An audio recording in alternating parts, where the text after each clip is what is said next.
الحمد لله نحمده ونستعينه ونستغفره ونؤمن به ونتوكل عليه ونعوذ بالله من شرور أنفسنا ومن سيئات أعمالنا من يهده الله فلا مضل له ومن يضلله فلا هادي له ونشهد أن لا إله إلا الله وحده لا شريك له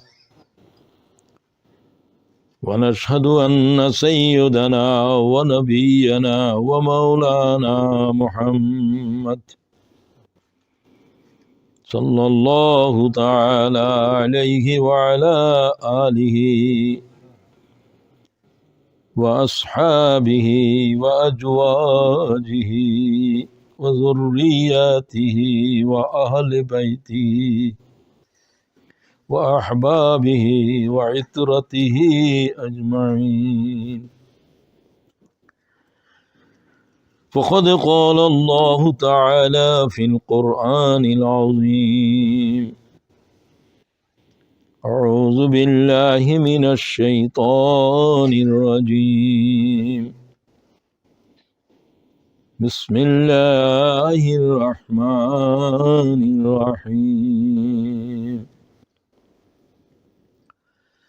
وإذ أخذ الله ميثاق النبيين لما آتيتكم من كتاب وحكمة ثم جاءكم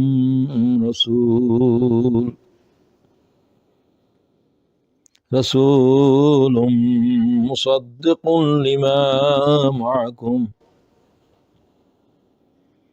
لتؤمنن به ولتنصرنه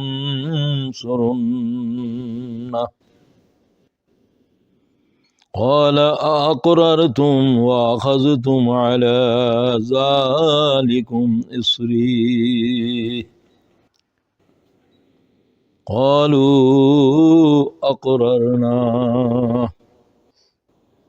قال فاشهدوا وأنا معكم من الشاهدين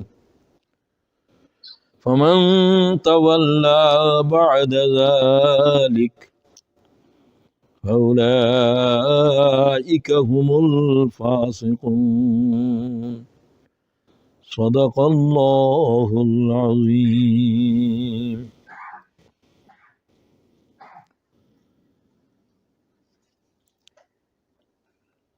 আজকের সম্মানিত প্রিয় ইমাম সাহেব, ওলামায়ে কেরাম, মুরব্বিগণ, ইসলাম প্রিয় ভাই বোনেরা, আসসালামু আলাইকুম ওয়া রাহমাতুল্লাহি ওয়া বারাকাতুহু।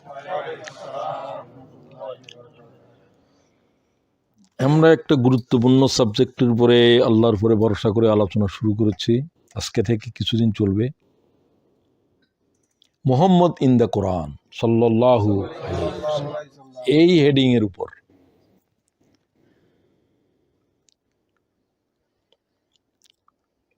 ডক্টর জাকির নায়েক এটার উপর একটা বক্তব্য রেখেছেন দীর্ঘদিন থেকে আমি শুনেছিলাম। মুহাম্মদ ইন দ্য বাইবেল, সেটা অনেক বড় বিষয়। বাইবেলের থেকে মুহাম্মদের বাইর করা। কোরআন শরীফের তো এমন কোনো আয়াত নেই যেখানে মুহাম্মদ নাই, এমন কোনো শব্দ নাই যেটা মুহাম্মদ ছাড়া আর কিছুর উপরে নাযিল হয়েছে। তো এটা অনেক সহজ। বাইবেলের থেকে মুহাম্মদের বাইর করতে হলে তো কম্পারেটিভ রিলিজন লাগবে। তো এই ধরনের মানুষ সারা পৃথিবীতে খুব কম আছে। এদের ভিতরে অন্যতম ডক্টর জাকির, আল্লাহ তার হায়াত বকশিশ করো। গোটা মুসলিম উম্মাহ তার জন্য ফখর করতে পারে। কাবা শরীফের ইমামের পক্ষে সম্ভব নয়, আল্লাহ যেগুলো তার পক্ষে সম্ভব করেছে। তো এটা যুগে যুগে আল্লাহ তাআলা আল্লাহর দ্বীনের প্রয়োজনের জন্য আল্লাহর এই ধরনের গোলাম খাড়া করে দেয়।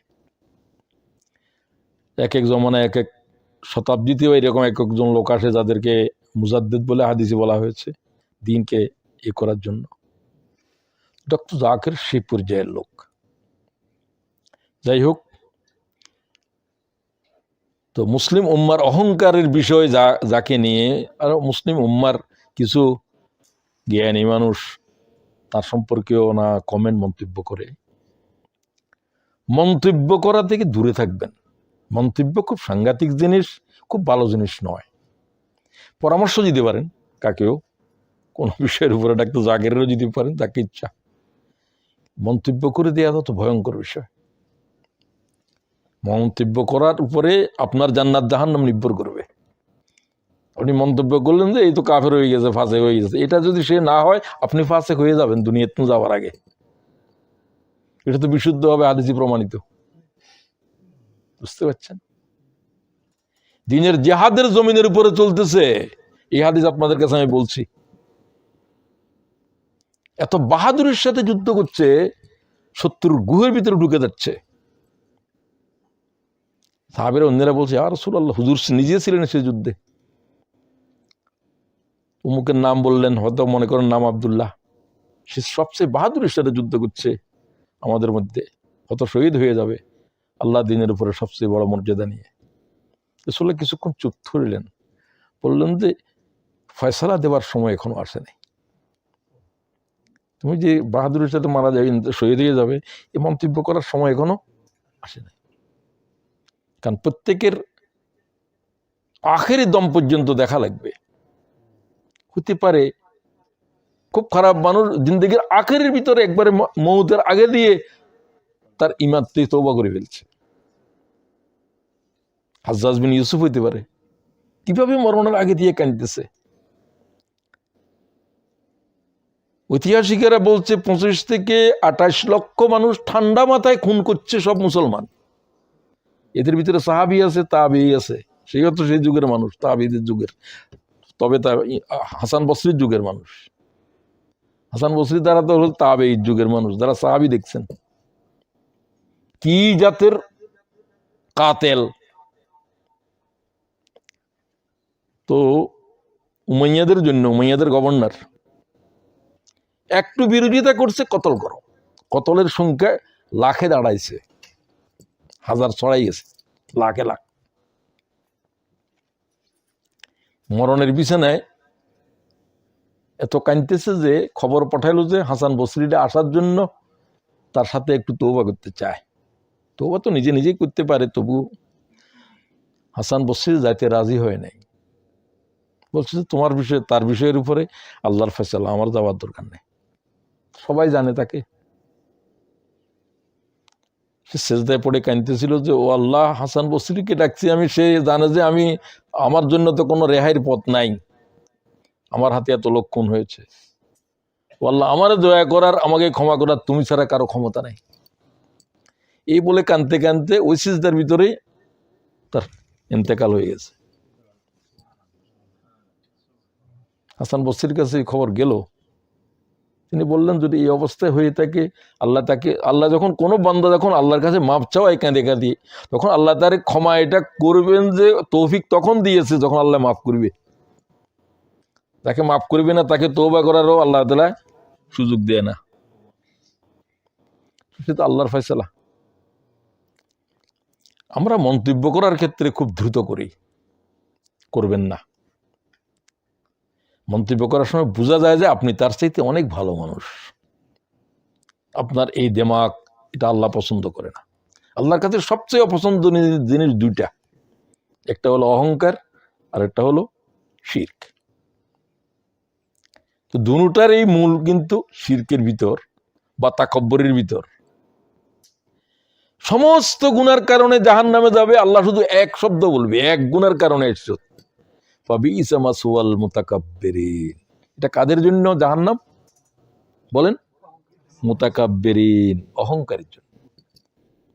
শিরিক করছে সেটাও অহংকারের জন্য। কি হবে এটা হলে, ওটা হলে কি হবে, কি হবে, সে কিছু বাহাদুর মানুষ। আল্লাহ তাআলা এই গুনাহ থেকে, এটা ইবলিসের রোগ।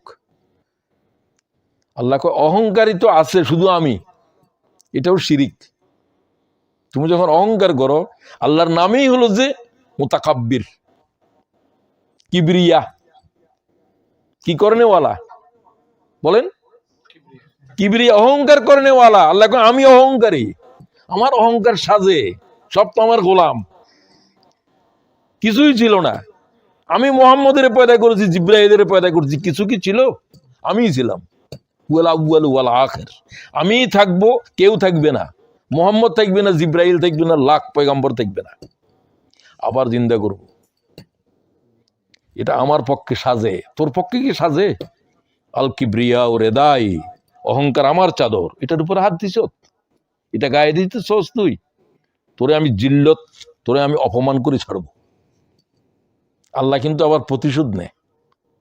আমরা অনেকে বলে যে আমরা কোনো প্রতিশোধ নেবেন না, তা নয়। প্রতিশোধ নিজের জন্য নিয়েন না, দিনের উপরে, অত্যাচারের উপরে প্রতিশোধ নিতে হবে। আল্লাহ তো নিজেও প্রতিশোধ নেয়, ফেরাউনের উপর প্রতিশোধ নিজে কিনা।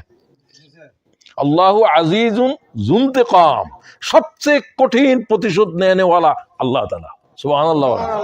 আল্লাহ যখন ধরবে তখন প্রতিশোধ নেবে এইভাবে যে সে চিন্তাও করতে পারবে না। প্রত্যেক জালেমের আল্লাহ ধরছে, প্রতিশোধ নিয়ে ছাড়ছে, কবরে যাওয়ার আগেই ফয়সালা করছে কিছু। এটা আল্লাহ কোরআন শরীফে বলছেন। কিছু কিছু নাফরমানের উপরে যে আল্লাহ তাআলা প্রতিশোধ কবরে যাওয়ার আগে নিবে, তার ভিতরে মাতা পিতাকে কষ্ট দেয় নেওয়ালা একজন, একেবারে বিশুদ্ধভাবে বর্ণিত। মা বাপের কষ্ট দেয় নেওয়ালার উপরে আল্লাহ শাস্তি না দিয়ে রাসূলুল্লাহ বলছে কবরে যাইতে পারবে না। আল্লাহ মাফ করে দেন, খবরদার, এটা খুব ভয়ঙ্কর জিনিস। আচ্ছা আসেন, তো মুহাম্মদ ইন দি কোরআন সাল্লাল্লাহু, এটা বলতে হবে, সবসময় বলবেন। আল্লাহ বলতেছে, আপনি বলবেন না? আশ্চর্য বিষয় না? আমি মুহাম্মদের প্রতি সালাত পৌঁছাই, মালায়েকারা পৌঁছায়, ও মোমেন তোরাও পৌঁছা। সুবহানাল্লাহ। এটা কি জাতের সৃষ্টি আল্লাহর? মুহাম্মদ তো সৃষ্টি। মুহাম্মদের কোন সীমা কোন ইনসান, কোন পয়গম্বর কেউ বাইর করতে পারবে না, এটা শুধু আল্লাহই জানে। বলে এটা কি বললেন? হ্যাঁ, এটা জেনে বুঝে বলতেছি আমি। তাকে আল্লাহ তাআলা পাঠিয়েছেন, ওয়ামা আরসালনাকা ইল্লা, আপনি এটার ব্যাখ্যা করতে পারবেন? আলামিনের কাছে কিভাবে, আলামিনের বিস্তৃতি কতটুকু? আলামিনের রব তো শুধু আল্লাহ। সেই আলামিনের জন্য মুহাম্মদ তোমারে আমি সমস্ত আলামিনের জন্য করুণা করে আমার রহমা করে পাঠিয়েছি। সুবহানাল্লাহ। আপনি ব্যাখ্যা করুন, আপনার হায়াত শেষ হয়ে যাবে। প্রত্যেকটা সৃষ্টির জন্য কি করে তিনি, প্রত্যেকেই মুহাম্মদের চিনে সাল্লাল্লাহু, তারপরে দরুদ পড়ে। মুহাম্মদের কি আমরা চিনছি? তুমিও চিনো নাই, আমিও চিনি নাই। আমি তো চিনিই নাই, যত চিনি মনে হয় আরো কিছুই চিনি না। আজকের আয়াতটা সেরকম, যেটা দিয়ে শুরু করলাম।